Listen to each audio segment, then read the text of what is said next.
자, 우리 19강 오늘 예수를 그리스도로 믿는 믿음에 관한 부분인데요. 요한복음 20장 31절 한번 보시겠습니다. 요한복음 20장 31절 굉장히 좀 주목해서 우리 보셔야 될 구절인데요. 오직 이것을 기록함은 너희로 예수께서 하나님의 아들 그리스도이심을 믿게 하려 하며 또 너희로 믿고 그 이름을 힘입어 생명을 얻게 하려 함이니라. 이렇게 우리가 잘 알고 있는 요한복음 20장 31절에 이런 구절이 있습니다. 이것을 자세하게 보시면 이것이 이제 성경의 기록의 목적임을 우리가 이제 깨닫게 되는데, 성경의 기록의 목적은 예수께서 하나님의 아들 그리스도라고 하는 이 사실을 믿게 하려 하며 이렇게 되어 있습니다. 보통은 요한복음 20장 31절을 이렇게 펼쳐놓고 뭐에 포커스를 두냐면 그 이름을 힘입어 생명을 얻게 하려 함이니라 라고 하는 그 구절에 포커스를 많이 둡니다. 생명을 얻고 영생을 얻게 하는 부분에 포커스를 많이 두는데, 사실 그것보다 더 중요한 것은 이 생명이라고 하는, 영생이라고 하는 것은 어떻게 보면 따라오는 결과죠. 올바른 믿음에 따라오는 결과입니다. 그러니까 성경은 궁극적으로 구원, 이 영생을 얻게 하기 위해서 우리에게 길을 제시해 주시는데, 그 길이 뭐냐면 올바른 믿음을 가져야 된다는 겁니다. 그 올바른 믿음이 뭐냐 하면 복음을 믿는 믿음이라는 거죠. 예수께서 하나님의 아들 그리스도라고 하는 사실을 믿게 하기 위해서, 이렇게 하기 위해서 성경이 기록됐다는 겁니다. 구약이며 신약이며 또 다양한 어떤 형태로 하나님께서 성경을 우리에게 주셨을 때의 그 목적이 뭐냐면, 방향 자체가 구원을 받기 위함이지만 그 구원은 유일한 길이 오직 메시아를 통해서, 오직 메시아를 통해서 구원받게 함인데, 그 메시아이신 예수님을 올바로 믿어야지 구원받을 수 있다고 얘기합니다. 그래서 다 중요한 거지만 그냥 딱 집약해보면 성경은 예수께서 하나님의 아들 그리스도이심을 믿게 하려고 지어진 성경입니다. 그렇게 믿으면 영생이 주어진다고 하는 것이죠. 그만큼 이 사실 그대로 믿는 거, 이게 중요합니다.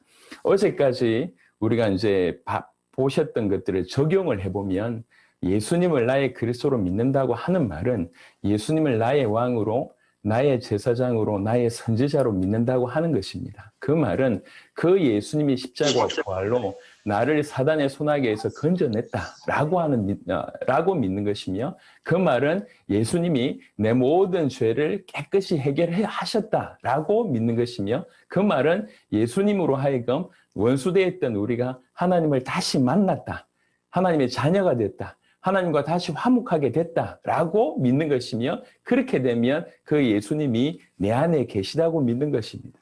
그렇게 되면 어떻게 되냐면 내 모든 문제를 끝내놓고 내 안에 같이 함께 계시기 때문에 여호와는 나의 목자시니 내가 부족함이 없으리로다 라고 고백할 수밖에 없는, 그 어떤 것도 문제가 되지 않는 이런 상태가 되는 것입니다. 이걸 인지하는 겁니다. 이 믿음으로 살아간다는 것이죠. 만약 진실로 우리 성도들에게 이 믿음이 정말로 이제 깨달아진다고 하면 우리 성도들 앞에 많은 문제가 있지만 그 모든 문제를 예수님과 동행하면서 그 모든 문제를 가는 겁니다. 수많은 문제가 있지만 주님이 나와 함께 동행하시기 때문에 그 모든 문제가 나를 사로잡지 못하고 그 모든 문제 가운데에서도 주님의 계획을 발견할 수 있는, 그래서 조금 극단적인 표현으로 얘기하자면 더 이상 문제가 되지 아니하는 그런 삶을 산다는 것이죠. 그래서 이렇게 믿는 성도들은 더 이상 자기 문제와 자기를 위해서 살지 않고 주님을 위해서 살 수밖에 없습니다. 자, 우리 이 무렵에 성경 구절 한 구절을 더 읽고 나머지를 좀 보시도록 하겠습니다. 성경 한번 찾아주시면 좋겠습니다. 고린도후서 5장입니다. 고린도후서 5장. 여러분 17절은 굉장히 유명한 구절입니다. 우리가 잘 아는 구절인데요. 17절 같은 경우에는 그런즉 누구든지 그리스도 안에 있으면 새로운 피조물이라 이전 것은 지나갔으니 보라 새 것이 되었도다. 굉장히 유명한 구절이지 않습니까? 그 바로 앞을 보겠습니다. 5장 15절을 보시면요. 5장 15절, 그가 모든 사람을 대신하여 죽으심은, 왜 그가 죽으셨냐? 살아있는 자들로 하여금 다시는 그들 자신을 위하여 살지 않게 하려고 죽으셨고, 그리고 오직 그들을 대신하여 죽었다가 다시 살아나신 이를 위하여 살게 하려 함이라. 이렇게 되어 있습니다. 제가 설명을 해보겠습니다. 우리 주님 이 땅에 나타나셔서 왜 죽으셨냐?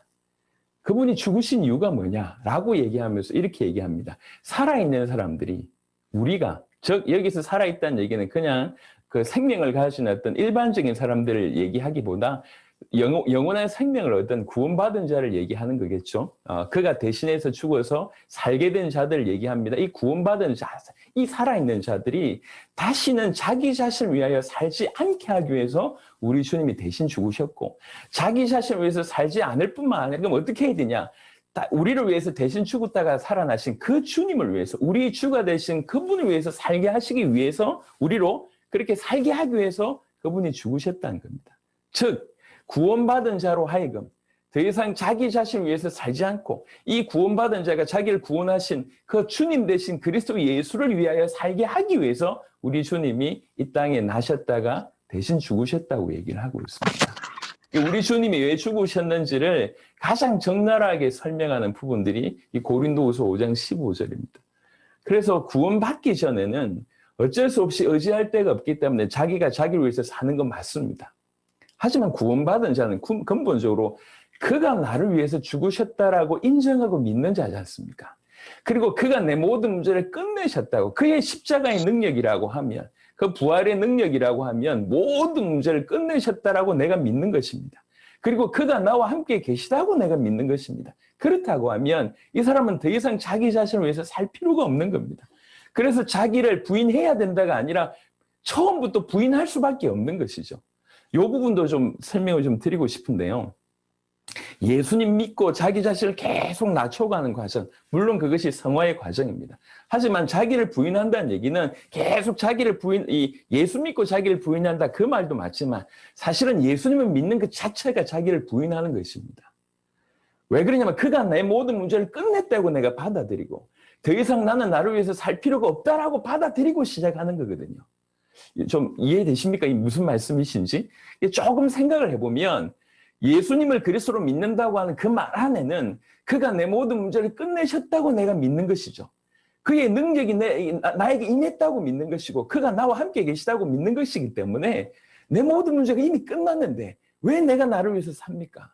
살 필요가 없는 것입니다. 내 모든 문제가 그의 십자가상에서 끝났다고 믿는 사람은 나를 위해서 살 필요가 전혀 없습니다. 이 사람만이 나를 위해서 죽으신 그 주님을 위해서 살게 될 수밖에 없다는 거죠. 그래서 예수를 그리스도로 믿는다고 하는 믿음이 어떤 의미인지를 정확하게 깨닫게 되신다고 하면 이제 예수 믿고 자기를 위해서 예수님을 이용하고 복음을 이용하고 이런 것들이 얼마나 어리석은지 깨닫게 되는 것입니다. 그래서 이 믿음이 우리 목회자들, 사역자들, 우리 선교사님들뿐만 아니라 우리 성도들에게 사실은 이 믿음이 전달돼야 됩니다. 이런 믿음이. 그냥 주님이 나를 어디에서 건져냈습니다. 좋습니다. 이게 아니라 그 십자가가 어떤 의미가 있는지. 그래서 정말 이렇게 믿는다고 하면 다시는 자기를 위해서 살지 않고 주를 위해서 살 수밖에 없는 자가 되는 겁니다. 여러분, 이 본문이 굉장히 중요한 거는 오늘날 기독교인들의 모습을 여러분 잘 보시기 바랍니다. 잘 보시면 제가 큰 틀에서 한번 얘기를 좀 해보겠습니다. 수많은 사람들이 응답받은 사람들이 간증을 많이 합니다. 간증을 이렇게 하러 많이 다니시는데 이렇게 했더니 경제가 어떻게 응답을 받았다. 이렇게 했더니 뭐 가정이 회복이 됐다. 이렇게 했더니 어떻게 됐다. 이런 간증들을 많이 하면서 많은 사람들이 뭘 기준으로 잡냐면 그것이 좋은 신앙인 줄로 기준을 잡아요. 그래서 많은 사람들이 어떻게든지 이 문제 가운데 기도해서 응답받아서 그렇게 되기를 원합니다. 요게 기준이 돼버렸어요. 그래서 성도들이 어떻게 하면 응답을 받지? 이게 고민입니다. 어떻게 하면 이 문제가 해결이 되지? 어떻게 하면 이런 상황 가운데 넘어서지? 이게 전부 성도들의 유일한 어떤 목적 아니면 모델이 돼버렸어요. 그래서 많은 사람들은 응답받기 위해서 기도하고 응답받은 사람은 그걸 간증하고 이런 사이클이 계속 지금 돌아가고 있습니다. 이게 맞냐는 겁니다. 한번 생각해 볼 필요가 있습니다. 이게 맞습니까? 자세하게 보면 전부 그 다 자기를 위한 겁니다. 물론 뭐 자기라고 얘기할 때 자기 가정, 자기 개인, 자기 교회, 자기 목회 다 들어있겠죠. 전부 자기입니다. 사실은 주님을 위한 것이라고 얘기하면서 전부 자기를 얘기하고 있습니다. 자기를 위해서 사는 겁니다. 이 프레임이라고 얘기하는 이게 올바르냐는 거죠. 수많은 사람들이 이 프레임 속에 갇혀져 있습니다. 제가 볼 때 예수께서 내 모든 문제를 끝내셨다라고 진실로 믿고 그래서 주와 복음을 위해서 살아가는 어떤 그런 방향이라고 하면 사실은 그런 과정 가운데 하나님 응답을 주실 수도 있고 역사를 일으키실 수도 있다고 생각합니다. 하지만 이런 사람들은 간증하지 않습니다. 자랑하지 않습니다. 왜 그러냐? 자기가 구해서 응답받은 게 아니라 길을 가는 중에 하나님 허락하신 거기 때문에. 저는 설교 중에 어떤 원리를 설교하는 것에 대해서 굉장히 조금 별로 안 좋아하는 사람들 중에 하나입니다. 왜 그러냐면 무슨 그리 원리가 많습니까?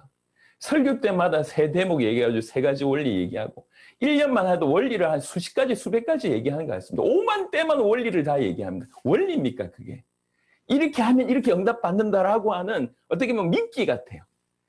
그게 올바르지 않은 것 같아요. 물론 성경에는 분명히 원리가 있습니다. 하지만 모든 목사님들의 메시지 중에 모든 원리를 찾아내고 이래야 된다, 저래야 된다, 이래야 된다. 그러면서 이렇게 하면 응답받는다. 전부 그 포커스입니다.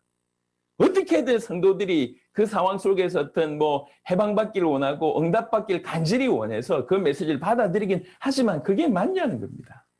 기본적으로 예수님을 그리스도로 믿는다고 하는 것은 전제가 뭐냐면 나를 위해 살지 않음이 들어가 있습니다. 그가 끝내셨다라고 하는 것이 믿음의 시작입니다. 그리고 그런 하나님이 나와 함께 계시다라고 하는 것이 시작입니다. 그리고 그 하나님과 동행하는 거죠. 수많은 문제 가운데 있지만 그 모든 문제에 허락하신 하나님을 찬양하고 하나님 이 모든 문제 가운데 주님의 뜻이 무엇입니까?를 간구하면서 하나씩 하나씩 인도받아 가는 것이지 주님 나 이거 필요합니다. 무조건 이거 주세요. 저거 주세요. 제가 알고 있는 어떤 사모님 중에 한 분은 문제만 오면 금식을 해요. 금식을 하는데 문제만 오면 금식을 성도 석석이면 금식하고 돈이 없으면 금식하고 금식 좋죠. 근데 그 금식을 하나님이 기뻐하실까요? 전부 자기 위한 금식 아닙니까? 자기를 위한 것입니다. 여러분 이거요 그냥 하나님께 무조건 기도하면 무조건 좋다. 그렇지 않습니다. 그렇지 않다니까. 잘 생각을 해보세요. 믿음 없는 기도입니다. 진정한. 하나님이 응답하실 것이라고 하는 믿음, 좋은 믿음입니다. 하지만 그보다 주님이 모든 문제 끝내셨다라고 하는 믿음이 더 중요하다는 겁니다. 예수님이 그리스도라고 믿는 그 믿음이 이것이 더 우선하다는 얘기죠. 이 믿음 없이 무조건 달라. 이게 올바르냐? 이거 우리가 생각을 해봐야 됩니다. 아침부터 좀 고함 질려서 죄송합니다만 우리 사역자들 우리 좀 깊이 좀 생각을 했으면 좋겠습니다. 예수님을 그리스도로 믿는다는 것은 단순히 그분의 능력을 믿는다는 것이 아닙니다. 그분을 나의 그리스도라고 믿는다는 것은 그가 내 모든 죄를 끝내셨고 나를 사단 가운데서 건지셨고 나로 하여금 다시 하나님 앞에 서게 하셨고 그래서 내가 하나님의 자녀가 되었고 그분은 내 안에 계시다고 믿는 것입니다. 십자가상에서 다 이루셨다. 그것이 지금 나에게 성취됐다고 믿는 것입니다.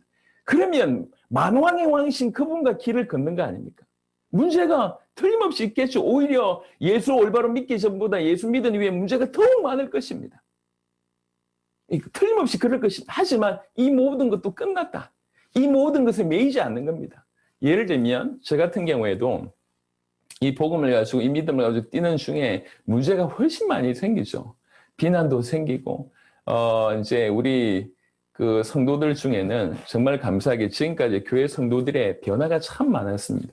이 복음이 맞다고 하면서 생명 걸고 들어오시는 분이 있는가 하면 계속 보니까 이 교회는 한도 끝도 없거든. 보니까 당대 세계복음을 해야 되니까 그냥 교회 건축 같으면 한번 헌금하고 좀 휴식할 수 있는데 우리는 교회 건축이 아니라 계속 세계복음을 위해서 헌신하니까 교회 재정 몇십만 원, 몇백만 원밖에 없는데 올해도 매덕을 헌신해야 되고 이러니까요. 이 끝이 없어 보이거든요. 성도들 입장에서는 죄송합니다. 재산 다 탕진할 것 같아요. 없는 재산이지만. 그래서 조금씩 뒤로 빠지기 시작하면서 교회를 떠나간 분들이 꽤 있습니다. 그중에 장로님들도 다 할 수 있습니다. 그래서 이해합니다. 비난할 의도 없고요. 충분히 이해합니다. 무슨 말인지.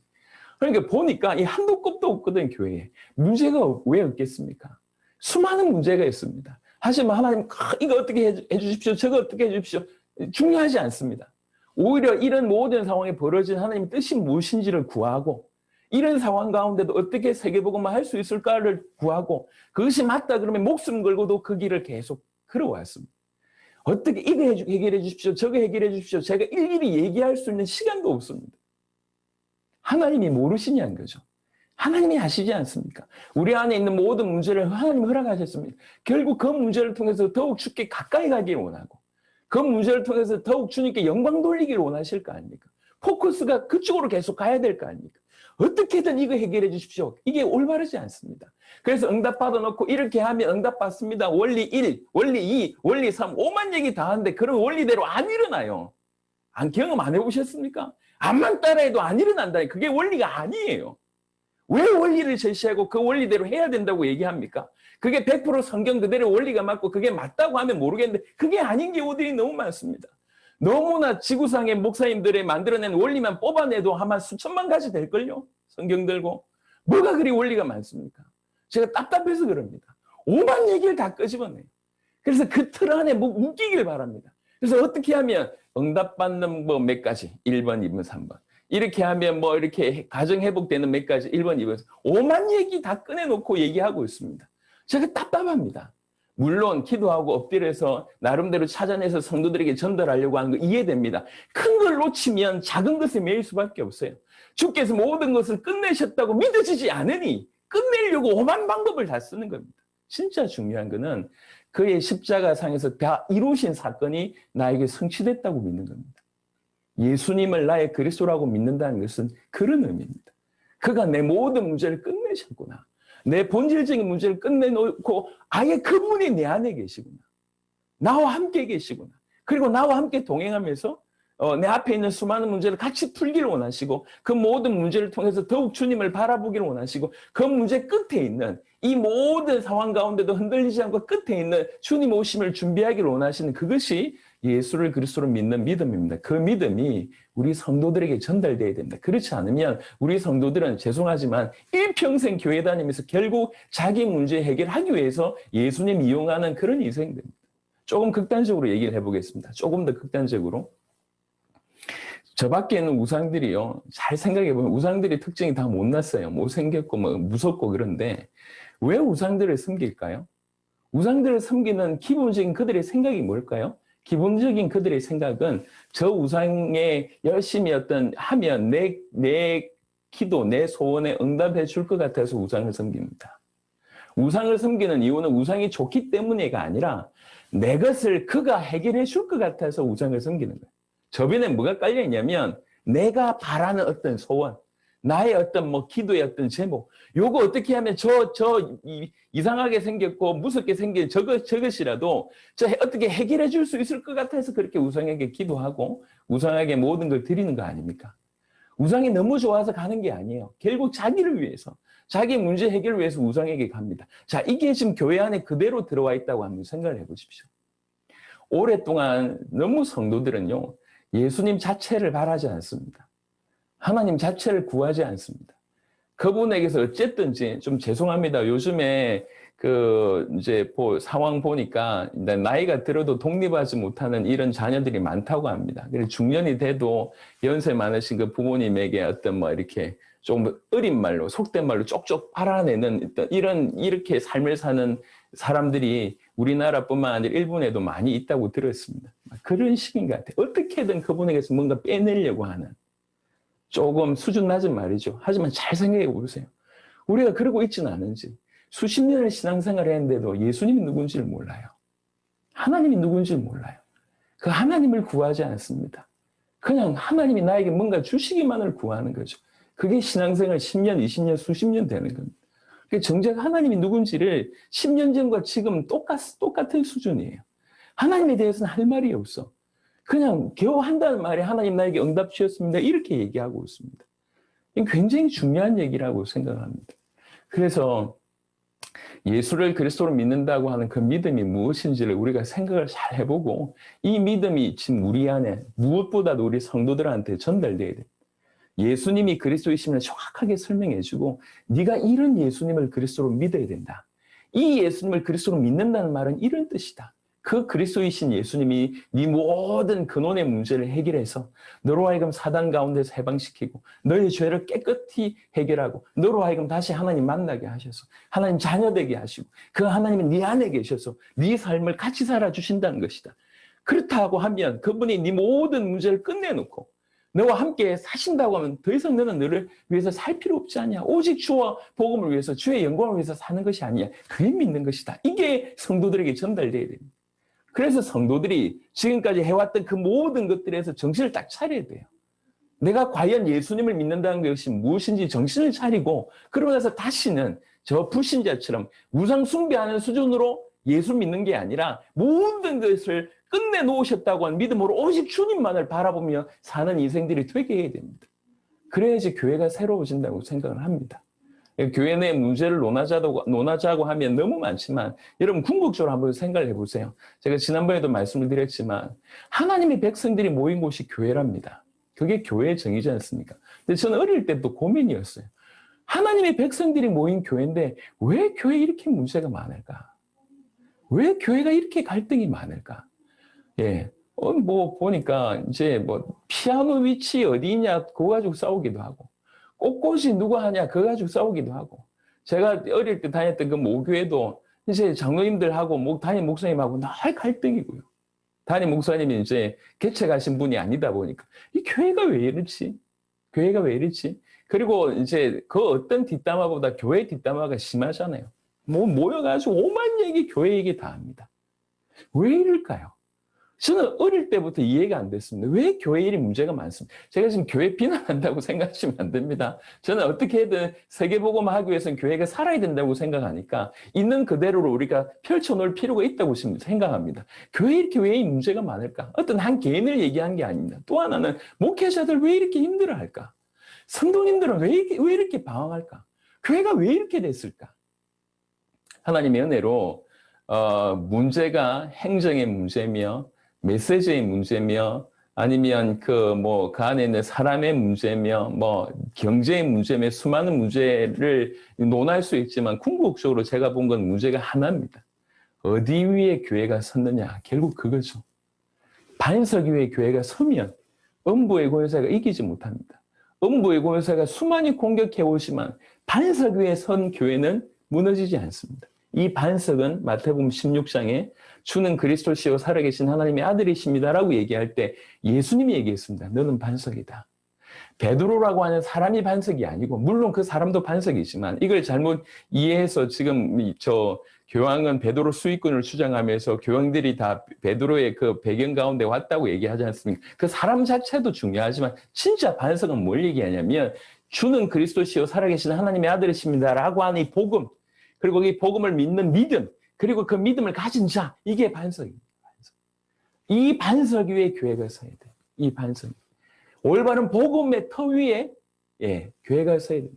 올바른 복음과 이 복음을 믿는 믿음과 이 복음을 믿는 자가 이렇게 구성이 된 그 교회가 진짜 반석이라고 저는 믿습니다. 지금 우리 교회가 다시 다 이쪽으로 들어가야 된다고 믿습니다. 그래서 지난 시간 우리가 예수가 그리스도라고 하는 메시지를 계속 몇 시간 풀어낸 이유는 사실 예수를 그리스도로 믿는다는 믿음이 뭔지를 설명하기 위한 겁니다. 이 믿음이 우리 가운데 있어야 됩니다. 그리고 이 믿음이 우리 성도들 가운데 있어야 됩니다. 우리 교회가 대단히 큰 교회가 아닙니다. 숫자 지금 다 합해봐야 200, 300명 정도밖에 안 될 거예요. 실제로 출석교회는 그 정도보다 더 작을 겁니다. 여전히 빚을 다 합치면 한 30억 아직 빚이 있습니다. 이런 교회가 전 세계 100군데 정도의 나라에 들어가서 제자를 찾고 그리고 그 제자들을 계속 사역을 서포트하고 있습니다. 성도들 중에 정말 다수들은요. 제가 볼 때도 생명을 걸었습니다. 제가 볼 때. 우리 스태프들, 청년들이요. 아주 애들이 엘리트들이 많습니다. 담임 목사는 엘리트가 아닌데 스태프들은 엘리트가 많아요. 생을 걸고 헌신하는 거예요. 이게. 복음이 맞다고 하니까.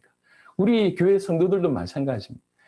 칭찬 별로 받지도 못합니다. 제가 볼 때 너무 열심히 하는데 담임 목사가 칭찬에 좀 인색하기도 하고 칭찬을 바라지도 않습니다. 제가 1년에 우리 모든 성도들 신방을 못합니다. 신방은 그냥 얼굴 한번 보는 것도 힘든 그런 경우들이 많습니다. 아니, 성도님들이 담임 목사 얼굴도 잘 못 보고 그리고 신방도 거의 안 해주고 따로 만나지도 못하고 전화 한 통도 없고 그래요. 그런데도 불구하고 성도들이요 생을 걸고도 없습니다. 생을 걸고 당대 세계복음을 위해서 헌신하고 있습니다. 누가 칭찬해 주는 것도 아니에요. 욕은 욕대로 들어가고 희생은 희생대로 하는데 누가 알아주지도 않아요. 그런데 누가 알아주기를 위해서 헌신하는 것도 아닙니다. 그냥 주와 복음 때문에 헌신합니다. 우리 지금 이 성도들이 지금 들어와 있습니다. 우리 교육자들부터 시작을 해서. 제가 볼 때 참 귀하다. 그런데 이게 목회자가 만든 게 아니고 교회가 만든 게 아닙니다. 올바로 그들이 복음이 뭔지 이해하기 시작을 했고요. 이 복음을 믿는다는 믿음이 뭔지가 그들 가슴 속에 새겨지기 시작을 한 거죠. 그 믿음 가운데 사는 겁니다. 믿음 가운데. 우리는 성경의 기록의 목적이라고 얘기한 요한복음 20장 31절을 아주 좀 대면해야 됩니다. 성경은 우리에게 영생을 주시기 위해서, 구원을 주시기 위해서 주신 성경입니다. 구원의 방법이 뭐냐? 오직 예수가 그리스도라고 한 이 복음을 믿음으로만 주십니다. 올바로 예수를 그리스도로 믿는 믿음은 그만큼 중차대한 문제입니다. 그런데 우리가 이 믿음이 있느냐 없느냐, 이 믿음의 정의를 해보고 이 믿음의 정의를 가지고 우리 교회 구석구석을 살펴볼 필요가 있다는 거죠. 과연 오늘날 수많은 성도들의 모습을 볼 때 그들이 이 믿음이 있고 하나님 앞에 엎드린 것이냐 그렇지 않느냐 생각을 해봐야 됩니다. 만약에 저밖에 우상 숭배하는 수준이라고 하면 그 대상만 하나님으로 바꿨을 뿐이지 우상 숭배하는 수준이라고 하면 올바른 믿음이 아닙니다. 늘 얘기하지만 우상을 믿는 믿음과 하나님을 믿는 믿음의 가장 큰 차이는 뭐냐면 우상을 숭배하고 믿는 사람들은 우상을 바꿔서 그 안에 어떻게든 그 섬기는 그 귀신을 어떻게 잘 설득해서 자기를 충족해 하는 겁니다. 자기의 소원을 어떻게든 좀 들어주세요. 이게 우상 숭배의 기본적인 개념입니다. 하지만 하나님을 믿는 사람은 하나님을 바꾸는 것이 아니라 자기가 바뀌는 거죠. 예. 자기 자신을 바꾸는 것이 올바른 믿음이라고 생각합니다. 자기를 위해서 사는 것은 올바른 성경의 믿음이 아닙니다. 우리 주님은 분명히 얘기했습니다. 우리 주님이 이 땅에 오셔서 왜 육신을 가지고 오셔서 돌아가셨냐?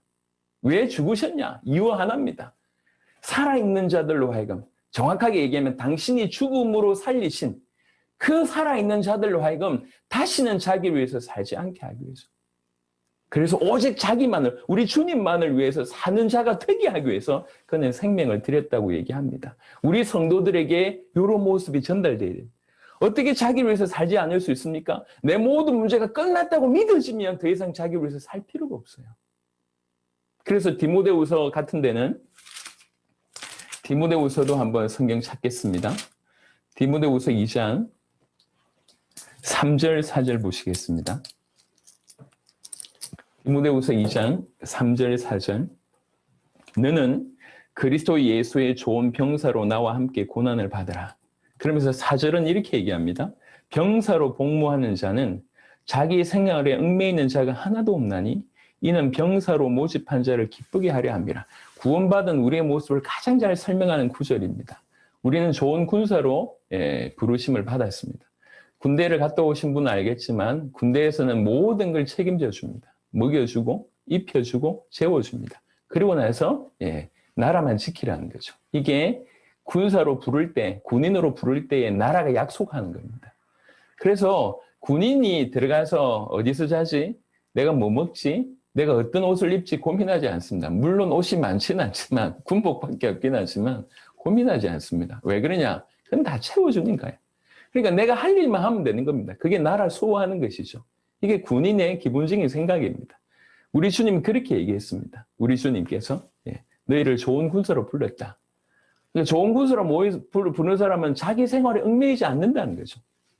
뭐 먹을까 뭐 입을까 얽매이지 않는다는 거죠. 오직 자기를 부르신 그분을 기쁘게 하기 위해서 산다. 이게 좋은 병사입니다.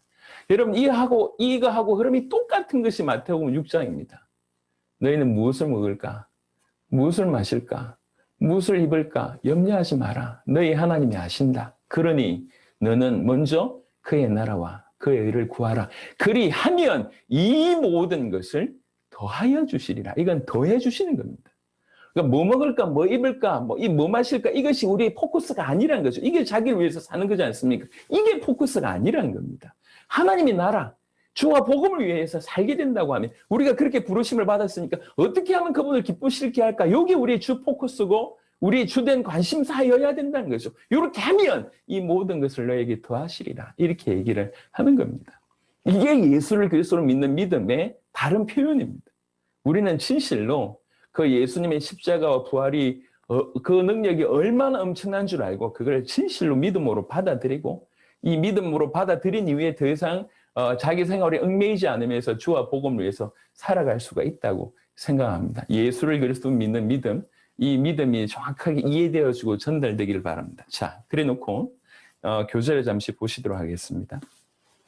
이게 성경의 요한복음 20장 31절이 성경의 기록의 목적이 맞다고 하면 나머지 어떤 분들도 보면 철저하게 우리로 하여금 바로 이 믿음을 가지게끔 사역하셨다는 것을 볼 수가 있습니다.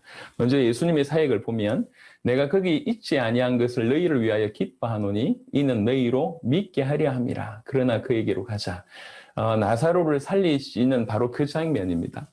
그 장면으로 얘기하면서 모든 부분의 목적이 뭐냐면 이 제자들로 하여금 믿게 하기 위한 목적입니다. 그 믿음은 어떤 믿음입니까? 눈앞에 있는 스승이라고 그들이 섬기고 있는 이 예수님이 그리스도가 맞음을 믿게 하기 위해서 예수님 모든 사역을 하신 겁니다.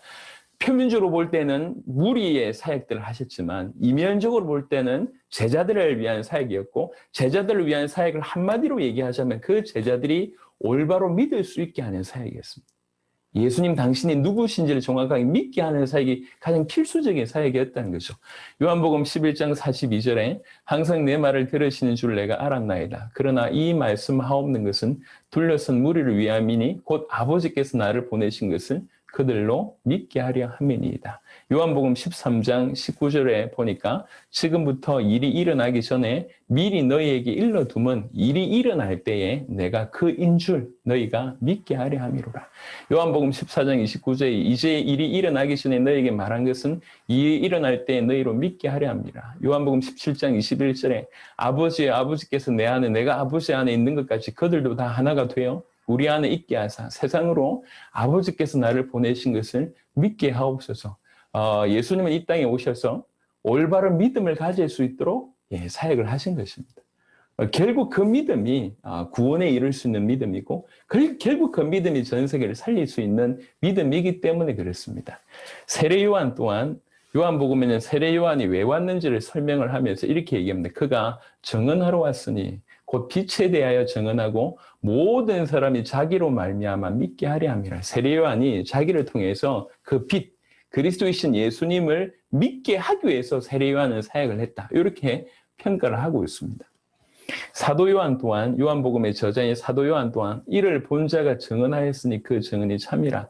그가 자기의 말하는 것이 참인 줄 알고 너희로 믿게 하려 함이라. 모든 사역의 포커스가 올바로 믿을 수 있도록 자기들이 사역을 했다고 표현합니다. 베드로 또한 사도행전 15장 7절에 많은 변론이 있은 후에 베드로가 일어나 말하되 형제들아 너희도 알거니와 하나님이 이방인들로 내 입에서 복음의 말씀을 들어 믿게 하시려고 오래전부터 너희 가운데서 나를 택하시고 하나님 나를 택하신 게 뭐냐? 너희들로 하여금 또 이방인들로 하여금 나를 통해서 믿게 하시려고 나를 선택하셨고 내가 바로 그 일을 했다고 얘기합니다. 바울의 사역 또한 로마서 1장 5절을 보니까 그로 말미암아 우리가 은혜와 사도의 직분을 받아 그의 이름을 위하여 모든 이방인 중에서 믿어 순종하게 하나니 하나님께서 나를 선택하신 이유 그리고 내가 열심히 이렇게 헌신을 일평생 헌신한 이유 이렇게 사역한 이유는 모든 이방인 중에서 바로 믿고 순종하게 하기 위해서 내가 이 일을 했다라고 얘기합니다. 그래서 성경의 기록의 목적대로 이들이 사역했음을 보게 됩니다. 예수님뿐만 아니라 예수님의 모든 제자들이 성경의 기록의 목적대로 또 예수님께서 의도하신 대로 예수님이 하나님의 아들 그리스도라고 하는 사실을 믿게 하기 위해서 사역을 했다고 우리가 이해할 수 있습니다. 그 이후에 그래서 예수를 그리스도로 믿으면 그가 나의 그리스도라고 진실로 믿게 된다고 하면 그가 나를 사단의 소나기에서 건져내고 내 모든 죄를 해결하시고 나로 하여금 다시 하나님을 만나서 하나님 앞에 서게 하고 하나님의 자녀가 되게 하고 또 그뿐만 아니라 하나님께서 내 안에 들어오시는 바로 그런 일들이 일어난다고 하면 그렇게 되면 어떻게 되느냐? 요한복음 3장 16절에 하나님이 세상을 이처럼 사랑하사 독생자를 주셨으니 이는 그를 믿는 자마다 멸망하지 않고 영생을 얻게 하려 하심이라. 그렇게 되면 영생을 얻게 된다. 요한복음 6장 35절에 예수께서 이르시되 나는 생명의 떡이니 내게 오는 자는 결코 줄이지 아니할 터요 나를 믿는 자는 영원히 목마르지 아니하리라. 영원히 목마르지 않고 또 줄이지 않게 된다고 합니다. 요한복음 7장 38절에 나를 믿는 자는 성경의 이름과 같이 그 배에서 생수의 강이 흘러나오리라 하시니 성령에 대한 부분을 이렇게 언급을 하셨죠. 계속 흘러나올 수밖에 없습니다. 이 부분을 제가 좀 말씀드리고 싶은데 제가 오랫동안 이제 뭐 교회만 모태로부터 지금까지 다녔으니까 50년을 교회를 다니면서요. 저는 항상 이해가 안 됐던 구절 중에 하나가 요한복음 7장 38절입니다. 생수의 강이 흘러나오기는 그냥 빼짝빼짝 마른 거예요. 어느 모임을 가든지. 빼짝빼짝 말라 했어요. 그러니까 분위기를 업시키는 데만 해도 시간이 상당히 걸려요. 왜 이리 다 다운돼 있을까? 이런 생각을 늘 했었습니다. 왜 이럴까? 아니, 교회를 믿고 지금 예수 믿는다고 이 교회까지 나와 있고, 그렇게 이제 나름 열심히 하려고 하는데 전부 분위기가 쫙 깔아앉아 있어요. 쫙. 물론 제가 또 이렇게 좀 극보수의 어떤 배경을 가지고 있어서 그런지 모르겠지만, 그게 참 힘들었어요. 뭐가 흘러넘치지? 저는 흘러넘치는 경우들이 별로 없었어요. 뭐가 흘러넘치지? 좀 흘러넘쳤으면 좋겠는데, 안 흘러넘쳐요. 저만 그런지 모르겠는데. 여러분, 올바른 믿게 된다고 할 때 그 안에서 성령의 역사가 이렇게 충만하게 흘러나옴을 얘기한다고 저는 믿습니다. 지금 제가 조금 후에 이제 우리 인도의 라비 목사님께서 간증을 하실 건데요. 박사님이십니다. 목사님이시지만 박사님이세요. 아주 똑똑하신 분이시고 또 굉장히 겸손하신 분이세요. 앞에 나서기를 싫어하세요. 근데 이분이 복음을 받은 거죠. 복음을 받고, 진실로 복음을 받고, 또 이제 저희를 이렇게 직접 만나서 이렇게 해외에서도 사역을 같이 하고 저희가 또 인도까지 가서 사역을 도와줬는데 이분이 가슴이 불이 터지기 시작한 거죠. 그래서 이분 때문에 인도의 여러 민족이 복음을 받았어요. 그래서 지금은 민족별 모임만 이분 때문에 몇 개가 진행이 됩니다. 온라인으로 뭐 이렇게 어느 민족 모임, 인도 안에서만 벌써 6개, 7개의 모임이 이분 통해서 일어나고 있습니다. 가슴이 불이 타서. 올해는 5,000명의 목회자를 이렇게 세워야 되겠다. 5,000명의 목회자가 우리에게 좀 동참할 수 있도록 그러려고 하면 5,000명이 동참하려고 하면 매주 1,000명은 복음을 전해봐야지 그중에 몇 명씩 이렇게 하니까 요거 목표라고 지금 막 뛰고 있습니다. 제가 볼 때 아주 점잖으신 분이시거든요. 그냥 가만히 있는 분이신데 앞에 나서기도 싫어합니다. 조금 이따 간증 때도 들어보시면 알겠지만 그냥 역사가 엄청난데 표현을 요 정도밖에 못 하시는 분이세요. 근데 너무 대단한 일을 하고 있습니다. 가만히 있을 수가 없는 거예요. 그러다가 어느 날 이 교통사고가 났어요. 교통사고 크게 나서 집에 누워있을 수밖에 없는 상황이 벌어진 거예요. 가슴이 불이 타는데 이렇게 연결된 곳은 많아져서 요구하는데 자기 사고가 나가지고 누워있으니까 너무 하나님 앞에 죄송스럽고 회개가 되고 막 이러고 있다가 코로나가 터진 겁니다. 팬데믹이 된 거죠. 아, 이게 기회다. 이래가지고 온라인으로 만들기 시작한 거죠. 정말 가슴에 불이 타요. 제가 볼 때 그렇지. 저렇게 흘러넘치는 게 맞지. 이게 정상이지. 원래 성향은 흘러넘치는 성향이 아닙니다. 그냥 가만히 있는 성향인데 복음의 그 어떤 능력과 불이 들어가니까 가만히 있을 수가 없는 거죠. 우리는 정말로 예수님을 그리스도로 믿는다고 할 때에 성경 그대로 그 배에서 생수의 강이 흘러나옵니다. 멈춘 것 같은데 계속 흘러나오는 거예요. 하나님의 은혜로. 우리의 삶이 이렇게 살아야 되지 않느냐 그 말입니다. 예수를 그리스도로 믿으면 요한복음 11장 25절 26절 예수께서 이르시되 나는 부활이요 생명이니 나를 믿는 자는 죽어도 살겠고 무릇 살아서 나를 믿는 자는 영원히 죽지 아니하리니 이것을 네가 믿느냐. 예수님이 하신 말씀이고요. 우리에게 지금 이루어진 사실입니다. 정말로 부활이요 생명이니 그 분을 우리가 정말로 믿는다고 하면 죽어도 살겠고 죽어 있는 자는 살 수밖에 없고 무릇 살아서 나를 믿는 자는 영원히 죽지 아니하니리. 우리 믿는 자의 죽음은 죽음이 아닙니다. 새로운 단계로서의 이동이라고 할 수 있지 않습니까? 영원히 죽지 아니하니 하나님과 함께 계시는데 어떻게 죽음이 있을 수 있냔 말입니다.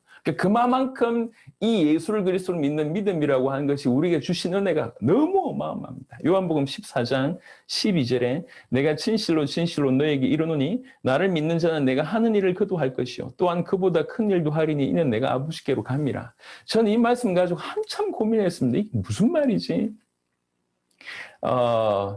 나를 믿는 자는 내가 하는 일을 그도 할 것이요 여기까지는 사실 그렇다 치고 그보다 큰 일도 하리니 이 부분에 그냥 확 부담이 오는 게 도대체 무슨 말인가? 어떻게 우리가 이 땅에서 주님보다 큰 일을 할 수 있겠는가? 그렇게 생각하다가 제 마음에 그렇지 우리가 만약에 이 마지막 때에 세계복음을 이루어서 그다음에 주님의 오심을 이제 진실로 맞이하는 그 일을 우리가 한다고 하면 요한복음 14장 12절에 이 구절이 우리에게 성취되는 게 아닌가 이렇게 제가 좀 생각을 했습니다. 왜 그러냐면 사실 비교가 아니지만 우리 주께서 시작하셨다고 할 때에 수많은 믿는 자들을 통해서 그걸 이루어 가시는데 마지막 바톤을 이어받아서 우리가 이제 피니시를 하게 된다고 하면 그래도 이 부분에 좀 부합하지 않겠나. 감히 그런 생각을 해봤습니다. 그래서 더욱 목표를 향해서 목적지를 향해서 골대를 향해서 달려가고 있는 것입니다. 근데 이게 사실입니다. 정말로 나를 믿는 자는 내가 하는 일을 그도 할 것이요. 또한 그보다 큰 일도 하리니. 할렐루야. 우리 선교사님의 모든 사회 현장에 이런 일이 있게 되기를 그리스도 예수 이름으로 축원합니다. 요한일서 5장 1절은 제가 영접이라고 하는 그 부분을 좀 설명할 때 말씀 좀 드리기로 하겠지만 예수께서 그리스도이심을 믿는 자마다 하나님께로부터 난 자니 또한 나으신 이를 사랑하는 자마다 그에게서 난 자를 사랑하느니라. 오직 하나님께로부터 난 자가 누구냐? 예수께서 그리스도이심을 믿는 자, 그가 하나님께로부터 난 자입니다. 요한일서 5장 5절에 예수께서 하나님의 아들이심을 믿는 자가 아니면 세상을 이기는 자가 누구냐? 우리가 지금 세상을 상대해서 세상을 이겨야 되는데 저는 어릴 때부터 지금까지 수많은 교인들의 모습을 보면서 세상을 이기기는커녕 거의 케오패, 계속 케오패만 당하는 걸 제가 봅니다. 여러 모습으로 얘기할 때에 세상의 빛과 소금의 역할을 지금 감당을 못하고 있습니다. 지금도 이제 우리나라에서는 특별히 기독교가 대놓고 지금 욕을 듣고 있지 않습니까? 물론 이제 그렇게 행동을 하기도 했지만 그렇게 행동을 하기 이전에 우리가 더 들여다봐야 될 것은 교회 안의 어떤 믿음의 상태를 들여다봐야 됩니다. 빛과 소금으로 살 만한 힘이 없어요. 무슨 말인지 여러분 좀 아실 겁니다. 빛과 소금으로 살아야 되는데 빛과 소금으로 살 힘이 없습니다. 밥 먹고 살기도 힘들어요, 지금. 사회생활은 사회생활, 또 교회생활은 교회생활 해야 되니까 나름 열심히 하는데 진실로 빛과 소금의 역할을 감당을 못할 정도로 힘이 빠져 있습니다. 그 힘은 어디에서 나오냐면 사실 믿음에서 나오는 거지 않습니까? 주님이 내 모든 문제를 끝내셨다고 진실로 믿으시면, 그리고 내가 주와 함께 동행한다고 정말로 믿으시면, 그리고 내 모든 과거, 현재, 미래가 다 끝났고 영원한 미래가 준비되어 있다고 믿으시면, 그렇게 되면 주님의 인도를 받아서 주님이 원하시는 쪽으로 삶을 살게 되고 그것을 통해서 빛과 소금의 역할들을 하게 되는데 사실 이 믿음이 기저에 다 이제 거의 없는 것이라고 볼 수가 있습니다. 죄송합니다. 응답받는 믿음 가지고 어떻게 세계를 변화시킬 수 있겠습니까? 이렇게 하면 응답받고 이 원리 가지고 응답받고 요 정도 믿음 가지고 어떻게 세상을 변화시킬 수 있습니까? 세상을 변화시키는 부분들의 핵심은 사도행전에 그냥 쫙 나와 있습니다. 사도행전의 대표적으로 몇 구절 같은 데 보면 뭐라고 얘기하냐면은 정말로 사도들의 모습들과 초대교회 모습들을 보고 사람들이 한편으로는 두려워하고 한편으로는 칭찬했다고 합니다. 그들의 모습을 보고 너무 한편으로는 두려워하면서 한편으로는 너무 칭찬해서 그것 때문에 많이 옵니다. 사도행전 11장에 비로소 그리스도인이라고 부름을 받지 않습니까? 그리스도의 처음에는 놀렸겠죠. 놀렸지만 정말 저 사람들은 그리스도를 닮았구나라고 하는 것 때문에 사도행전 11장에 더 폭발적으로 많은 사람들이 교회 안으로 들어오는 참된 부흥의 역사가 일어났습니다. 사도행전이 다 그렇지 않습니까? 자세하게 보면. 그 사도행전의 기저에 뭐가 깔려있냐면 한 명 한 명이 그렇게 살 수밖에 없는 복음과 믿음이 그들에게 강타한 겁니다. 그러니까 그들의 삶이 그렇게 살아낼 수밖에 없는 거죠. 그 핍박의 상황 속에서도. 우리가 지금 이걸 회복해야 됩니다. 빛과 소금이라고 하는 역할이 그냥 구제 열심히 하고 뭐 남들 못하는 어두운 데 가서 좀 뭐 이렇게 빛을 밝히고 이 정도 수준이 아니지 않습니까? 전방위적인 일들이 벌어져야 됩니다. 모든 삶에 있어서. 올바른 믿음이 바탕되지 않으면 불가능한 일입니다. 그래서 우리 교회로 하여금 다시 한번 복음 앞에 서야 되고 모든 성도들이 올바른 믿음 가운데 서게 해야지 그 안에서 힘이 나오고 그 안에서 세상을 살려낼 수 있는, 세상을 이기는 그런 일들이 능히 나오지 않을까 생각합니다. 성경은 이렇게 되어 있습니다. 예수께서 하나님의 아들이심을 믿는 자가 아니면 세상을 이기는 자가 누구냐? 세상을 이길 자가 없다고 얘기합니다. 세상을 이길 수 있는 유일한 길은 예수께서 하나님의 아들이심을 진실로 믿는 그 길, 그런 자만이 세상을 이긴다고 얘기합니다. 그래서 예수를 그리스도 믿는 믿음이라고 하는 부분을 조금 다른 측면에서 좀 말씀드려보면 누가복음 18장에는 그런 비유가 나옵니다. 왜 이제 이 과부가 계속 끈질기게 기도해서 그 이제 불의한 재판관을 통해서 응답받는 그 내용이 나오지 않습니까? 그러면서 누가복음 18장 8절은 이렇게 얘기했습니다. 내가 너희에게 이르노니 속히 그 원한을 풀어주시리라. 그러나 인자가 올 때에 세상에서 믿음을 보겠느냐 하시니라. 저는 제가 오랫동안 캐스천 마크를 가졌던 본문 중에 하나가 또 이 본문입니다. 우리나라만 보더라도 예수님 믿는 자가 얼마나 많습니까? 전 세계 예수 믿는 사람들이 얼마나 많습니까? 파송된 선교사가 얼마나 많습니까? 근데 뭐라고 얘기냐면 인자가 올 때에 온전한 믿음, 올바른 믿음 보겠냐? 없다는 얘기입니다. 올바른 믿음 보겠냐? 이렇게 얘기를 하셔서 저는 이게 어릴 때부터 고민이었습니다. 이렇게 예수 믿는 사람들이 많은데, 그리고 믿는다고 하는 사람들이 이렇게 많은데, 그러면 사람들이 믿는다고 하는 그 믿음과 예수님이 말한 그 믿음은 차이가 있다는 얘기구나. 그럼 이게 뭐지? 이게 이제 어릴 때부터 고민이었습니다. 최근에 오디션 프로그램 많이 하지 않습니까? 요즘에 싱 어게인이라고 하는 프로그램 하던데요.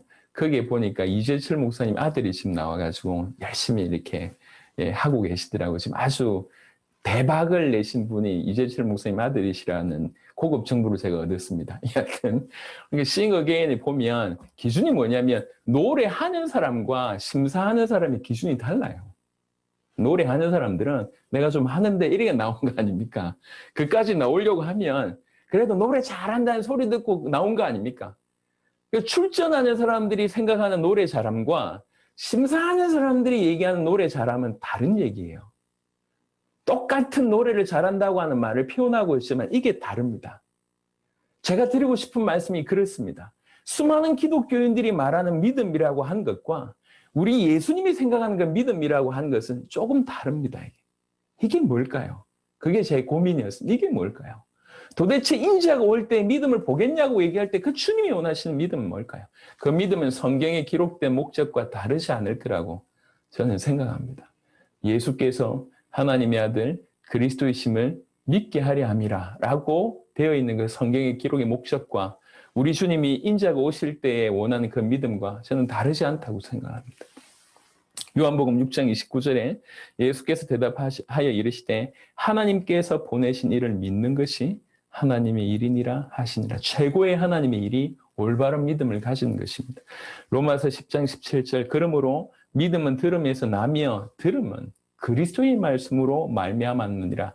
말씀으로 말미암았느니라 라고 얘기하지 않았고 그리스도의 말씀으로 말미암았다라고 하는 표현을 씁니다. 그리스도의 말씀으로 말미암아 그것을 듣고 그 들음으로 믿음 생긴다고 얘기합니다. 에베소 4장 13절 우리가 다 하나님의 아들을 믿는 것과 아는 일에 하나가 되어 온전한 사람을 이루어 그리스도의 장성한 분량이 충만한 데까지 이르리니 되어 있습니다. 하나님의 아들을 아는 일, 믿는 것 이것이 하나가 되어야 된다고 합니다. 아는 일, 믿는 것 하나가 되어야 온전한 사람을 이루고 그리스도의 장성한 분량에 이르기까지 한다고 합니다. 그래서 우리가 하나님의 아들 그리스도이신 예수님을 알아가는 것이 얼마나 중요하고 동시에 그것을 믿는 것이 얼마나 중요한지. 그래서 이 믿음은 그냥 한 번으로 끝나는 믿음이 아니고요. 이 믿음은 어떻게 보면 시작입니다. 우리가 어떻게 그 예수님이 하나님의 아들 그리스도라고 한 이 믿음을 다 알 수 있겠습니까? 우리가 일평생 그 예수님이 어떤 분인지를 계속 알아가야 되는 어떤 그런 삶을 살아야 되는데 그래도 시작은 예수께서 내 모든 문제를 끝내셨고 그 하나님의 아들이신 그분이 나와 함께 계시다. 여기서부터 시작해야 된다는 거죠. 그래서 계속 부부가 서로를 계속 알아가는 것처럼 또 부모가 자녀를 키우지 않습니까? 키우면서 자녀를 계속 알아가는 것처럼 제가 아이 넷을 키우는데 아이 넷이 다 달라요. 아시겠지만 다 달라요. 다 다릅니다. 다 파악을 하고 그에 맞게끔 이렇게 도와야 돼. 어떻게 한 뱃속에 나왔는데 저리 다를까 싶을 정도로 다 다릅니다.